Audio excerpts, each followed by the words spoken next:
మేషరాశి వారికి కాస్త మెరుగైనటువంటి ఫలితాలే సంభవిస్తూ ఉంటాయి. మీరు చేస్తున్నటువంటి వృత్తి వ్యాపారాదుల్లో కూడా కొంతమేర ఆశాజనకమైనటువంటి ఫలితాలు సంభవించవచ్చు.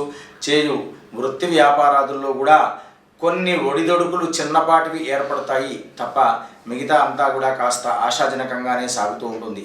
ఉద్యోగస్తులకు కూడాను పై అధికారుల యొక్క మన్ననలను పొందుతూ ఉంటారు. అయినప్పటికీ కూడా అక్కడక్కడ కొన్ని మాటలు పడాల్సినటువంటి పరిస్థితి ఏర్పడుతుంటుంది. చేస్తున్నటువంటి పనులలో ఎలాంటి జాప్యం లేకుండానే ముందుకు సాగుతూ ఉంటుంటుంది. అంతేకాకుండా విద్యార్థులకు కూడా కాస్త మెరుగైనటువంటి ఫలితాలు సంభవిస్తూ ఉంటాయి.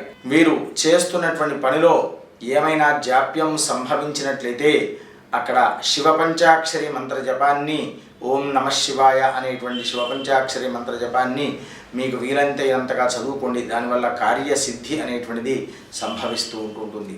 స్వస్తి ప్రజాభ్య పరిపాలయంతాం న్యాయేన మార్గేణ మహిమహీషాః గోబ్రాహ్మణేభ్యః శుభమస్తు నిత్యం. లోకాః సమస్తాః సుఖినో భవంతు.